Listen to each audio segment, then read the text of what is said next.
আসসালামু আলাইকুম। আশা করি আপনারা ভালো আছেন।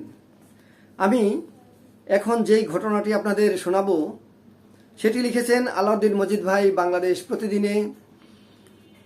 সুচিত্রা কেন খেপেছিলেন ধর্মেন্দ্রর উপরে। সুচিত্রা সেন সবাই চিনেন, বাংলাদেশে পাবনা জেলায় জন্ম, কিন্তু তিনি সিনেমা করেছেন কলকাতায় এবং মুম্বাইতে। তো বলিউডের বলিউড মানে মুম্বাইয়ের যে ইন্ডাস্ট্রি তাকে বলিউড বলা হয়, মানে বোম্বাই থেকে বলিউড। তো বলিউডের মমতা ছবিতে জুটি বেঁধে অভিনয় করেছিলেন মহানায়িকা সুচিত্রা সেন ও ধর্মেন্দ্র। ধর্মেন্দ্র তখন ওখানকার একজন প্রতিষ্ঠিত নায়ক। পরে তো অনেক ছবি হিট সুপার হিট তিনি দিয়েছেন। আর এ ছবিতে কাজ করতে গিয়ে দুজনের মধ্যে সম্পর্কের অবনতি ঘটেছিল। যে কোনো ছবির শুটিংয়ের সময় সুচিত্রা সেন অনুমতি দিলেই, একমাত্র অনুমতি দিলেই নায়ক তার শরীর স্পর্শ করতে পারত। মানে অনেক সময় ধরে অভিনয় করতে হয় না, স্বামী স্ত্রী অভিনয় বা প্রেমিক প্রেমিকার অভিনয়, জড়াজড়ি করতে হয়, আপনারা দেখেন গানে ধরতে হয়, কিন্তু এখানে ইচ্ছা করলেই নায়ক ধরতে পারত না, কারণ সুচিত্রা সেনের অনুমতি থাকতে হবে, ধরার অনুমতি। তো নায়ক দৃশ্যের খাতিরে তাকে ছুঁতে পারবেন।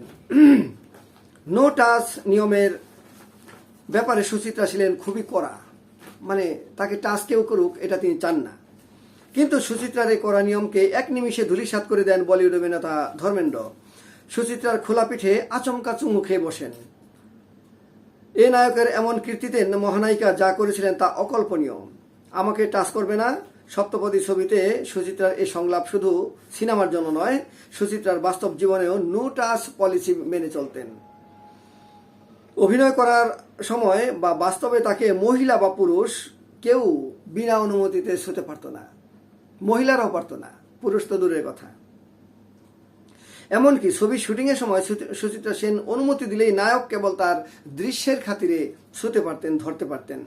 সময়টা 60-এর দশকে। ধর্মেন্দ্রের সঙ্গে জুটি বেঁধে মমতা ছবির শুটিং করেছেন সুচিত্রা সেন। সুপারহিট বাংলা ছবি উত্তর ফাল্গুনির রিমেক ছিল হিন্দি ছবিটি।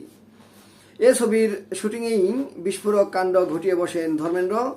সেই সময়ে প্রকাশিত বিনোদনমূলক ম্যাগাজিনে প্রকাশিত খবর অনুযায়ী মমতা ছবির শুটিংয়ে একটি দৃশ্য ক্যামেরাবন্দি করেছিলেন পরিচালক অসিত সেন ছিলেন এটার পরিচালক। একটি পার্টির দৃশ্য শুটিং হচ্ছিল। সুচিত্রার পরনে শাড়ি, গলায় সাদা মুক্তোর মালা। শুটিং ফ্লোরে সবার নজর গিয়ে পড়েছিল সুচিত্রা সেনের উপরে, সুন্দরী ছিলেন। ঠিক সেই সময় ফ্লোরে আসেন ধর্মেন্দ্র।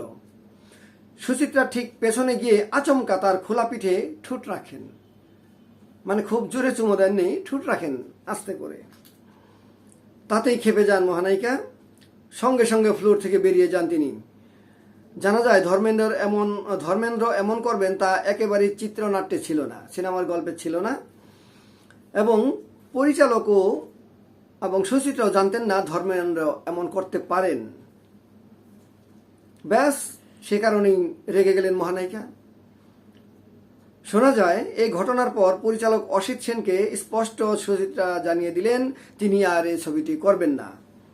এমনকি ধর্মেন্দ্রর সঙ্গে কথাও বলা বন্ধ করে দেন তিনি। অবশেষে পরিচালক ধর্মেন্দ্রকে বুঝিয়ে টুজিয়ে সুচিত্রা সেনের কাছে ক্ষমা চাওয়ান।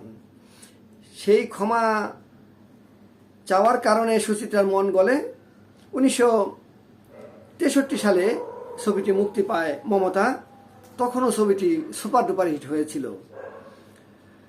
পুরনো কথা ভুলে এরপর জমে উঠেছিল সুচিত্রা সেন ও ধর্মেন্দ্রর বন্ধুত্ব। যাক, মহানায়িকার ছবি আমরা অনেকে দেখেছি, আপনারা দেখেছেন, অনেক সুন্দর সুন্দর, সাগরিকা, পথে হলো দেরি ইত্যাদি, সপ্তপদী, সাত পাকে বাঁধা ইত্যাদি অনেক ছবি তার আছে সুচিত্রা সেনের। আর ধর্মেন্দ্র তো অনেক ছবি আপনারা দেখেছেন, হিন্দি ছবি, শ্রীদেবীর সাথে নাচের কত সুন্দর ডান্স করেন তিনি। ওই সময় ডান্সে ধর্মেন্দ্র ছিলেন, তারপরে মিঠুন চক্রবর্তী এসেছেন। তো এই ছবিটির ঘটনা নিয়ে আলাউদ্দিন মজিদ ভাই সুন্দরভাবে লিখেছিলেন, তা আপনাদের জানালাম। অনেকে হয়তো মমতা দেখেননি, দেখে নিতে পারেন। আর উত্তর ফাল্গুনী তো পাওয়া যায়, এটা ছবিটি খুব সুন্দর ছবি, আপনারা দেখবেন। সকলের প্রতি শ্রদ্ধা জানিয়ে ঘটনাটি শেষ করছি। আসসালামু আলাইকুম।